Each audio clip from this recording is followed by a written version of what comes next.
Hi all, welcome to the class. Today we are going to discuss a small topic in the subject mechatronics. Today's topics are pick and place robot, automatic car park barrier system, car engine management system. First of all, we will start with pick and place robot. All these are application of mechatronics in robotics. So you can see a figure of pick and place robot. There are three axes of motion. Namely, vertical unit can be rotated in a clockwise or anti-clockwise direction, or the arm can be extended or contracted, moving front or back, and arm can be moved up and down.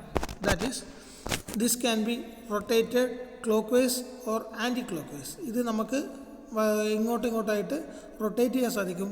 അതുപോലെ ആം പുറത്തേക്കും അകത്തേക്കും move ചെയ്യാൻ സാധിക്കും. അതേപോലെ തന്നെ ആം മുകളിലേക്കും താഴോട്ടേക്കും up and down ചെയ്യാനും സാധിക്കും. ഇത് മൂന്നുമാണ് ഇതിൻ്റെ അകത്ത് വരുന്ന മോഷൻസ്. പിന്നെ ഈ ആമിൻ്റെ എൻഡിലായിട്ട് ഗ്രിപ്പർ ഉണ്ടാവും. അഥവാ ഇവിടെയാണ് ഒരു ഔട്ട്പുട്ട് എഫക്റ്റ് വരിക. നമ്മളൊരു സ്ഥലത്ത് പിക്ക് ചെയ്യാൻ വേണ്ടിയിട്ട് ഈ ഗ്രിപ്പേഴ്സ് ഉപയോഗിച്ച് നമുക്ക് കമ്പോണൻറ്റ് പിക്ക് ചെയ്യാം, അഥവാ ഹോൾഡ് ചെയ്യാം. എവിടെയും കൊണ്ടുപോയി ചേച്ച് റിലീസ് ചെയ്യാം അല്ലെങ്കിൽ പ്ലേസ് ചെയ്യാം എന്നുള്ളതാണ് ഈ ഗ്രിപ്പേഴ്സിൻ്റെ ആവശ്യം. ഗ്രിപ്പേഴ്സ് നോർമലി മെക്കാനിക്കൽ ഗ്രിപ്പർ ഉണ്ട്, ഇലക്ട്രിക്കൽ ഗ്രിപ്പർ ഉണ്ട്, ഹൈഡ്രോളിക് ന്യൂമാറ്റിക് ഗ്രിപ്പേഴ്സ് ഉണ്ട്. നമ്മളിപ്പോൾ ഏറ്റവും കൂടുതലായിട്ട് റോബോട്ടിക്സിൽ ഉപയോഗിക്കുന്നത് ന്യൂമാറ്റിക്സ് ആണ്, അഥവാ എയർ കൺട്രോൾഡ് ആണ്. ന്യൂമാറ്റിക് സിലിണ്ടർ ഉപയോഗിച്ച് നമ്മൾ ഇതിൻ്റെ മോഷൻസ് എല്ലാം കൺട്രോൾ ചെയ്യും. ഒരു ലീനിയർ നമ്മൾ കുറേ ന്യൂമാറ്റിക് സിലിണ്ടേഴ്സിനെ കുറിച്ചൊക്കെ സെക്കൻഡ് മൊഡ്യൂളിൽ പഠിച്ചിട്ടുണ്ട്. ന്യൂമാറ്റിക് സിലിണ്ടർ ഉപയോഗിച്ച് നമുക്ക് ഇതിനെ ഇങ്ങോട്ടേക്ക് മൂവ് ചെയ്യിക്കാം, തിരിച്ച് ഇങ്ങോട്ടേക്ക് മൂവ് ചെയ്യിക്കാം. ആ കൺട്രോൾ ചെയ്യാൻ വേണ്ടിയിട്ട് നമുക്ക് കൺട്രോൾ DCV കൺട്രോൾ വാൾവ്സ് ഉണ്ട്, ഡയറക്ഷൻ കൺട്രോൾ വാൾവ്സ് ഉണ്ട്.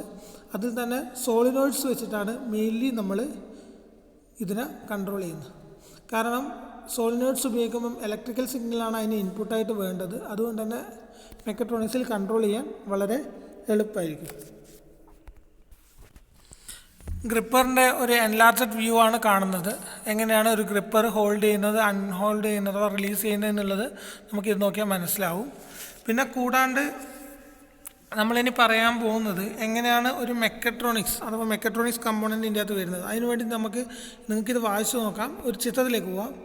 ഇതാണ് ഒരു മെക്കട്രോണിക് സിസ്റ്റം അഥവാ ഒരു റോബോട്ടിക് കൺട്രോളിങ്ങിന് ഉപയോഗിക്കുന്ന മെക്കട്രോണിക് സിസ്റ്റമാണ് നമ്മളിപ്പോൾ ചിത്രത്തിൽ കാണിച്ചിരിക്കുന്നത്. ഇതിൻ്റെ മെയിനായിട്ട് വരുന്നത് ഒരു മൈക്രോ പ്രോസസ്സറാണ്. You can see a micro processor that is 68HC11. ഈ പറയുന്നൊരു മൈക്രോ പ്രോസസ്സർ ഉപയോഗിച്ചിട്ടാണ് നമ്മൾ മോഷൻസ് എല്ലാം തന്നെ കൺട്രോൾ ചെയ്യുന്നത്. ആ മൈക്രോ പ്രോസസ്സറിനുള്ള ഇൻപുട്ട് സിഗ്നൽസാണ് ഇവിടെ കാണുന്നത്, അഥവാ ലിമിറ്റ് സ്വിച്ച് വെച്ചിട്ടാണ് ഇൻപുട്ട് കൊടുക്കുന്നത്. അതിൻ്റെ ഔട്ട്പുട്ട് ഇതാണ് മൈക്രോ പ്രോസസ്സറിൻ്റെ ഔട്ട്പുട്ട്. ഇൻപുട്ടെല്ലാം തന്നെ PC 1 2 3 എന്നെല്ലാം പറഞ്ഞിട്ടുണ്ടാവും. ഔട്ട്പുട്ടെല്ലാം തന്നെ PB എന്ന് പറഞ്ഞിട്ടാണ് കാണിക്കുന്നത്. അതിൻ്റെ ഔട്ട്പുട്ട് നേരെ പോകുന്നത് ഒരു ട്രാക്ക് ഒപ്റ്റോസിലേറ്റർ വഴി സോളിനോയിഡ് വാൾവും ന്യൂമാറ്റിക് സിലിണ്ടറും ഡയറക്ഷൻ കൺട്രോൾ വാൾവും ന്യൂമാറ്റിക് സിലിണ്ടറുമാണ്. ന്യൂമാറ്റിക് സിലിണ്ടറിൽ തന്നെ 2 സ്വിച്ചസ് വെച്ചിട്ടുണ്ട്. ഒരു ലിമിറ്റ് സ്വിച്ച്, ഇത് മിനിമം, ഇത് മാക്സിമം. എന്നാൽ ഈ മോഷൻസ് എല്ലാം തന്നെ നമുക്ക് ഇതുപയോഗിച്ച് ഈ മൈക്രോ പ്രോസസ്സർ ഉപയോഗിച്ച് നമുക്ക് ഇതിൻ്റെ ഇൻപുട്ട് വാരി ചെയ്തിട്ട് കൺട്രോൾ ചെയ്യാം. 2 വിധത്തിലുള്ള വോൾട്ടേജാണ് ഒരു മൈക്രോ പ്രോസസ്സറിൽ വരുന്നത്. ഒന്ന് high voltage that is 5 volt വരുന്നുണ്ട്. അതേപോലെ ഒരു 0 volt, U can C an earthing 0 volt. ഇത് രണ്ടും വെച്ചിട്ടാണ് ഉള്ളത്. ഇത് രണ്ടും വെച്ചിട്ടാണ് നമ്മൾ PDO എന്ന് പറയുന്ന ഈ D പോർട്ട് വെച്ചിട്ടാണ് ഒരു എക്യുപ്മെൻറ്റ് സ്റ്റാർട്ട് ചെയ്യണോ സ്റ്റോപ്പ് ചെയ്യണോ എന്ന് തീരുമാനിക്കുന്നത്. ഇത് വെച്ചിട്ടാണ് ഒരു റോബോട്ടിക് ഓപ്പറേഷൻ സ്റ്റാർട്ട് ചെയ്യണോ സ്റ്റോപ്പ് ചെയ്യണോ. ബാക്കിയുള്ളതെല്ലാം തന്നെ ഇൻപുട്ട് കൊടുക്കാനുള്ളതാണ്. ഫസ്റ്റ് സിലിണ്ടറിലുള്ള ഇൻപുട്ട് ആണെങ്കിൽ PB1 വേണം, സെക്കൻഡ് സിലിണ്ടർ ആണെങ്കിൽ PB2 വേണം. അങ്ങനെയുള്ള വിധത്തിൽ സിഗ്നൽ കിട്ടേണ്ടതിന് കറസ്പോണ്ടിങ് ആയിട്ടുള്ള ലിമിറ്റ് സ്വിച്ചസ് ആണ് ഇവിടെ കാണിച്ചിട്ടുള്ളത്. ഇതാണ് ഒരു മെക്കട്രോണിക് കൺട്രോൾ അല്ലെങ്കിൽ മെക്കട്രോണിക്സ് ഉപയോഗിച്ചിട്ട് റോബോട്ടിനെ കൺട്രോൾ ചെയ്യുന്നത് എങ്ങനെയാണ് എന്നുള്ളതിൻ്റെ ഒരു ഡിസ്ക്രിപ്ഷൻ. ഇതൊരു പിക്ക് ആൻഡ് പ്ലേസ് റോബോട്ടിൻ്റെ ബേസിക് ഫിഗറാണ്. മെയിൻ കമ്പോണൻസ് എന്ന് നോക്കുക. ഇവിടെ limit switch, pneumatic cylinder, direction control valve, controlled by solenoid valve. ആ സോളിനോയിഡ് വാൾവിനെ കൺട്രോൾ ചെയ്യാൻ വേണ്ടിയിട്ട് നമുക്കൊരു മൈക്രോ പ്രോസസ്സറുണ്ട്. അതിൻ്റെ ഇടയിൽ ഒരു റെസിസ്റ്റർ, ട്രയാക്ക് ഒപ്റ്റോസിലേറ്റർ എന്ന് പറയുന്ന 2 സാധനങ്ങളുണ്ട്. റെസിസ്റ്റൻസ് ഇതിൻ്റെ ഒരു റെസിസ്റ്റൻസ് വാരി ചെയ്യാൻ വേണ്ടിയിട്ട് ഉപയോഗിക്കുന്നതാണ്. ഇതിനെ ഫോർവേഡ് ബയാസ് ആക്കി മാറ്റി ഇവിടെ ഡയോഡ്സ് ആണ് മെയിനായിട്ട്. ഇതിൻ്റെ അകത്ത് ട്രയാക്കിന് മുമ്പായിട്ടൊരു ഡയോഡുണ്ട്. ഡയോഡിനെ ഫോർവേഡ് ബയാസിലാക്കിയിട്ടൊക്കെയാണ് ഇതിൻ്റെ മോഷൻസൊക്കെ നടത്തുന്നത്. എന്തായാലും ഈ വേർഡ് മാത്രം ഓർത്ത് നോക്കുക, ട്രാക്ക് ഒപ്റ്റോസിലേറ്റർ. ആ സാധനം ഉപയോഗിച്ചിട്ടാണ് ഇതിൻ്റെ മോഷൻസ് എല്ലാം തന്നെ കൺട്രോൾ ചെയ്യുന്നത്. ഇതാണ് ഒരു പിക്ക് ആൻഡ് പ്ലേസ് റോബോട്ട്. ഇനി രണ്ടാമത് വരുന്നതാണ് automatic car park barrier system. ഇത് ഓൾറെഡി നമ്മൾ കണ്ടിട്ടുണ്ടാവും. നമ്മൾ ഏതെങ്കിലും മാളിലൊക്കെ പോയി കഴിഞ്ഞാൽ നമ്മൾ എൻട്രൻസിലും എക്സിറ്റിലും നമുക്ക് ഇതുപോലെയുള്ള കാർ പാർക്ക് ബാരിയർ സിസ്റ്റം ഉണ്ടാവും.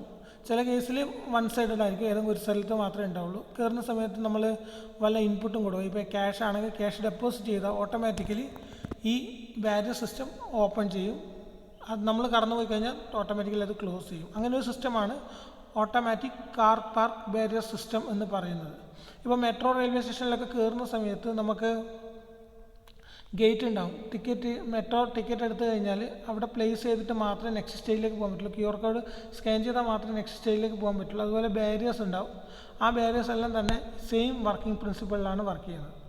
അന്നേരം ഇതിന് രണ്ട് ലിമിറ്റാണ് ഉള്ളത്. ഒന്ന് upper limit, that is limit switch for barrier up, and second one limit switch for barrier down position. ഈ രണ്ട് സാധനങ്ങളാണ് ഉള്ളത്. അതിനെ കൺട്രോൾ ചെയ്യാൻ വേണ്ടിയിട്ട് ഒരു ന്യൂമാറ്റിക് സിലിണ്ടറാണ് യൂസ് ചെയ്തിരിക്കുന്നത്. നിങ്ങൾക്കത് കാണാൻ പറ്റും, ന്യൂമാറ്റിക് സിലിണ്ടർ. ആ ന്യൂമാറ്റിക് സിലിണ്ടറിനെ രണ്ട് ഡയറക്ഷൻ കൺട്രോൾ വാൾവ് ഉപയോഗിച്ചിട്ടാണ് കൺട്രോൾ ചെയ്യുന്നത്. ഒന്ന്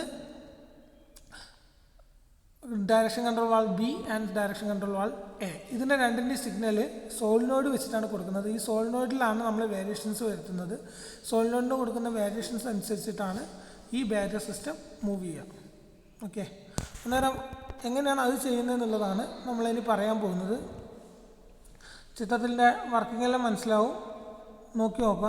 കാരണം ഇതിൻ്റെ അകത്ത് സോളിനോയിഡ് വാൾവ് കൊണ്ട് ഞാൻ എല്ലാ ഡെഫിനിഷൻസും പറഞ്ഞതാണ് ഇതിൻ്റെ അകത്ത് കാണിച്ചിരിക്കുന്നത്. ഇനി ഇതിൻ്റെ PLC ലാഡർ പ്രോഗ്രാമാണ് അടുത്ത് കാണിക്കാൻ പോകുന്നത്. അതിന് മുമ്പ് ഇതിൻ്റെ അകത്ത് എങ്ങനെ ഇൻപുട്ട് വരുന്നതെന്നുള്ളതാണ്. ഇതൊരു ബേസിക് ആയിട്ടുള്ള PLC കണക്ഷനാണ് കാണിച്ചിരിക്കുന്നത്. ഇതിൽ ഒരു 0 വാട്ട് മിനിമം വോൾട്ട് കണ്ടീഷൻ ഉണ്ടാവും, 24 വോൾട്ട് മാക്സിമം വോൾട്ട് കണ്ടീഷൻ ഉണ്ടാവും. ഇൻപുട്ടെല്ലാം തന്നെ നമ്മൾ എക്സ് കമ്പോണൻസ് ഉപയോഗിച്ചാണ് മാർക്ക് ചെയ്തിരിക്കുന്നത്. നമ്മൾ PLC പഠിക്കുമ്പോൾ കുറേ കമ്പോണൻസ് പറഞ്ഞിട്ടുണ്ട്. എക്സ് എന്ന് പറഞ്ഞു കഴിഞ്ഞാൽ ഇൻപുട്ടും വൈ എന്ന് പറഞ്ഞു കഴിഞ്ഞാൽ ഔട്ട്പുട്ടുമാണ്. അതാണ് ഇവിടെ കാണിച്ചിരിക്കുന്നത്. അത് എൻട്രൻസിനും എക്സിറ്റിനും എല്ലാം വെക്കാൻ പറ്റുന്ന വിധത്തിൽ. ഇപ്പം entrance A, entrance B, exit A, exit B, അങ്ങനെയുള്ള 4 കണ്ടീഷൻസ് അറ്റ് എ ടൈം ചെയ്യുന്ന ഒരു മെത്തേഡാണ് ഇവിടെ കാണിച്ചിരിക്കുന്നത്. കുറച്ചും കൂടി ഡീറ്റെയിൽ ആയിട്ട് നമുക്കതിൻ്റെ ഡയഗ്രാം നോക്കാം. ഈ പറഞ്ഞിരിക്കുന്നതിൻ്റെ ഒരു ലാഡർ പ്രോഗ്രാമാണ് ഈ കാണിച്ചിരിക്കുന്നത്. നമ്മൾ നേരത്തെ പറഞ്ഞതിൻ്റെ അകത്ത് വാല്യൂസ് നോക്കുക. എക്സ് 400, ഇത് നോക്കുക. 0 എന്ന് പറയുന്നത് ആദ്യത്തെ ലൈനാണ്, അതൊരു ചെറിയ ഓർഡർ വ്യത്യാസമുണ്ട്. 24 എന്ന് പറയുന്നത് ഈ രണ്ടാമത്തെ ലൈൻ, 400 മൂന്നാമത്തെ. അങ്ങനെ വന്നു കഴിഞ്ഞാൽ ഇതായിരിക്കും X405. ആ ഒരു ചെറിയൊരു ഒരു മാർക്ക് ചെയ്തിരിക്കുന്നതിനകത്ത് വ്യത്യാസമുണ്ട്, അത് ശ്രദ്ധിക്കണം. ഇനി നമുക്ക് ഇതിൻ്റെ ലാഡർ പ്രോഗ്രാം നോക്കാം. ഇപ്പം സിഗ്നൽ X400 എന്ന് പറയുന്ന സിഗ്നലിൻ്റെ കറസ്പോണ്ടിങ് ആയിട്ട് ഒരു മോട്ടർ 100ഉം ഒരു വൈ ഔട്ട്പുട്ട് 431ഉം ക്ലോസ് ചെയ്ത് വെച്ചിട്ടുള്ളത്. അതിൻ്റെ ഔട്ട്പുട്ടായിട്ട് Y430 വരും. അത് നമ്മൾ ആദ്യം തന്നെ ചെയ്യുന്നത് ഇതിൻ്റെ അകത്ത് ഇൻപുട്ട് കൊടുക്കുകയാണ്, X400 കൊടുക്കുകയാണ്. X400 വരുമ്പം ഈ ലൈൻ ക്ലോസ് ആവും, Y430 ആക്ടിവേറ്റ് ആവും. 430 ആക്ടിവേറ്റ് ആകുമ്പോൾ ഓട്ടോമാറ്റിക്കലി നമ്മളുടെ ബാരിയർ റൈസ് ചെയ്യാൻ തുടങ്ങും. അതാണ് ഈ Y430 എന്ന് പറയുന്നത്. അത് you can see that lift the entrance barrier coin operated input X400 required and Y430 then energize solenoid A. solenoid A energize ചെയ്ത് നമുക്ക് ഇതിനെ ബാരിയറിനെ ലിഫ്റ്റ് ചെയ്യാൻ പറ്റും. അതിൻ്റെ ഔട്ട്പുട്ടിനെ നമുക്ക് Y430 എന്ന് പറഞ്ഞിട്ട് ഇതിനെ കണ്ടിന്യൂ ചെയ്ത് വെക്കാം. കാരണം ഒരിക്കലും ഇത് കട്ട് ചെയ്യാണ്ട്, ഇപ്പം ഇൻപുട്ട് കട്ടായാലും പൈസ ഇട്ട് കഴിഞ്ഞാലും കുറച്ച് സമയത്തൊക്കെ കണ്ടിന്യൂ ചെയ്യണം. അതിന് വേണ്ടിയിട്ടാണ് Y430 എന്നുള്ളത് ആക്ടിവേറ്റ് ആയി കഴിഞ്ഞാൽ ഓട്ടോമാറ്റിക്കലി അത് വെച്ച് റൺ ചെയ്യാൻ പറ്റുന്നത്. അത് കഴിഞ്ഞാൽ നെക്സ്റ്റ് വരുന്നതാണ് രണ്ടാമത്തെ input, that is X401. X401 barrier ടോപ്പിലെത്തുന്ന ടൈമിൽ, അഥവാ ഒരു ലിഫ്റ്റ് ചെയ്ത് കഴിഞ്ഞാൽ ആ ബാരിയർ ഏറ്റവും ടോപ്പിൽ ടച്ച് ചെയ്യുമ്പം ഓട്ടോമാറ്റിക്കലി X401 ആക്ടിവേറ്റ് ചെയ്യും. കറസ്പോണ്ടിങ് ആയിട്ട് ഒരു ടൈമറും സ്റ്റാർട്ട് ചെയ്യും. ആ ടൈമർ ഇപ്പം സെക്കൻഡ്സുകളെ ഉണ്ടാവുള്ളൂ, ഒരു 50 സെക്കൻഡ്സ് അല്ലെങ്കിൽ 120 സെക്കൻഡ്സ് ഒക്കെ ആണെങ്കിൽ ആ ടൈമർ കഴിയുന്ന സമയത്ത് ഓട്ടോമാറ്റിക്കലി മോട്ടർ എനർജൈസ് ആവും. മോട്ടർ എനർജൈസ് ആവുക എന്ന് പറഞ്ഞാൽ സ്റ്റാർട്ടിങ് സ്റ്റേജിൽ മോട്ടർ ക്ലോസ് പൊസിഷനിലാണ്. ഈ കണ്ടീഷനിൽ മോട്ടർ ഓപ്പൺ ആവും. ഓപ്പൺ ആകുമ്പോൾ ഓട്ടോമാറ്റിക്കലി ഈ കട്ട് ആവും, അഥവാ ഈ കണക്ഷൻ കട്ടാവും, അഥവാ ഇതിനെ മുകളിലേക്ക് പൊക്കാനുള്ള ടെൻഡൻസി അവിടെ തന്നെ കട്ടായി. ഓട്ടോമാറ്റിക്കലി മോട്ടർ എനർജൈസ് ആയി കഴിഞ്ഞാൽ X402 എന്ന് പറയുന്ന ഒരു ഇൻപുട്ട് വഴി നമുക്ക് Y431 എന്ന് പറയുന്ന ഔട്ട്പുട്ട് കിട്ടും. Y431 കട്ടായി വന്നു കഴിഞ്ഞാൽ ഓട്ടോമാറ്റിക്കലി ഇതിനെ ബാരിയറിനെ റിലീസ് ചെയ്തിട്ട് ഡൗൺ പൊസിഷനിലേക്ക് കൊണ്ടുവരും. അതായത് Y431 എനർജൈസ് ആവുക എന്ന് പറഞ്ഞാൽ ഓട്ടോമാറ്റിക്കലി ഇവിടെ ഓപ്പൺ ആയിട്ട് തന്നെയാണ് ഉണ്ടാവുക. ഇനി വരുന്നത് എക്സിറ്റിലുള്ള കേസാണ്. എക്സിറ്റിലുള്ള കേസ് എന്ന് പറഞ്ഞാൽ ഇതിൻ്റെ നേരെ റിപ്പീറ്റാണ്. X403 എന്ന് പറയുന്ന ഇൻപുട്ട് കൊടുത്തു കഴിഞ്ഞാൽ മോട്ടർ M01 101 Y433 ക്ലോസ്ഡ് പൊസിഷനിലാണ്. അതുകൊണ്ട് തന്നെ Y432 ഉണ്ടാവും. ഈ ഇൻപുട്ട് കട്ടായാലും Y432ൻ്റെ സ്വിച്ച് ഉപയോഗിച്ച് നമുക്കിതിനെ ഹോൾഡ് ചെയ്ത് വെക്കാം. ഒരു സമയം കഴിഞ്ഞ് കഴിഞ്ഞാൽ ഇത് എക്സിറ്റ് ബാരിയർ ടോപ്പിലെത്തിക്കഴിഞ്ഞാൽ ഓട്ടോമാറ്റിക്കലി X404 എന്ന് പറയുന്ന ഇൻപുട്ട് ആക്ടിവേറ്റ് ആവും. ടൈമറും സ്റ്റാർട്ട് ചെയ്യും. ആ ടൈമറിൻ്റെ ഒരു എൻഡിൽ മോട്ടർ എനർജൈസ് ചെയ്യും. അതുകൊണ്ട് തന്നെ ഇത് കട്ടാവും. മോട്ടർ കട്ടാവുമ്പോൾ രണ്ട് ആക്ഷൻ നടക്കുന്നത്. ഇവിടെയും കട്ടാവും, അതേസമയം തന്നെ താഴെയും കട്ടാവും. താഴെ കട്ടായി കഴിഞ്ഞാൽ ഓട്ടോമാറ്റിക്കലി 433 എന്ന് പറയുന്ന ഔട്ട്പുട്ട് Y433 എന്ന് പറയുന്ന ഔട്ട്പുട്ട് നമുക്ക് കിട്ടും, എനർജൈസ് ചെയ്യും. ഓട്ടോമാറ്റിക്കലി ഇതിൻ്റെ എക്സിറ്റ് ബാരിയർ ഡൗൺ ആവും. ഇത് രണ്ടെണ്ണമാണ്. എൻട്രൻസിൽ വന്ന് ബാരിയർ ലിഫ്റ്റ് ചെയ്യുക, താക്കുക, എക്സിറ്റിൽ പോവുക, ബാരിയർ ലിഫ്റ്റ് ചെയ്യുക, താക്കുക. അതാണ് ഇതിൻ്റെ ലാഡർ പ്രോഗ്രാം കൊണ്ട് ഉദ്ദേശിക്കുന്നത്. ഇതാണ് ഇതിൻ്റെ വർക്കിംഗ് പ്രിൻസിപ്പിൾ. അടുത്തതായിട്ട് വരുന്നതാണ് car engine management system. Car engine management system എന്ന് പറഞ്ഞു കഴിഞ്ഞാൽ ഏതൊക്കെ കണ്ടീഷൻസ്, നമുക്കൊരു കാറിൽ പല വിധത്തിലുള്ള സെൻസേഴ്സ് നമ്മൾ ധാരാളമായി യൂസ് ചെയ്യുന്ന ഒരു എക്യുപ്മെൻ്റാണ് കാറ്. അന്നേരം കാറിൽ എവിടെയൊക്കെ എന്തൊക്കെ സെൻസേഴ്സ് വേണമെന്ന് നമുക്കറിയണം. അന്നേരം എന്തൊക്കെ മെഷർ ചെയ്യണമെന്ന് അറിയണം. ആ മെഷർ ചെയ്യുന്ന കാര്യങ്ങളാണ് ഒന്ന് vehicle speed, engine temperature, ambient temperature, manifold vacuum, throttle position, mass air flow, NOx sensor, oxygen sensor, oil pressure sensor, fuel pressure sensor, analogue input, analogue output. ഈ കാര്യങ്ങളൊക്കെ തന്നെ നമ്മൾ മാർക്ക് ചെയ്യുന്നുണ്ട്. ഇതെല്ലാം ചെക്ക് ചെയ്യാൻ വേണ്ടിയിട്ട് നമ്മൾ പല സ്ഥലത്തായിട്ടാണ് സെൻസേഴ്സ് വെക്കുന്നത്. അതെവിടെയൊക്കെയാണ് എന്നുള്ളത് അടുത്ത ചിത്രത്തിൽ നോക്കാം. ഇതാ ഈ ചിത്രം നോക്കി നമുക്ക് മനസ്സിലാവും.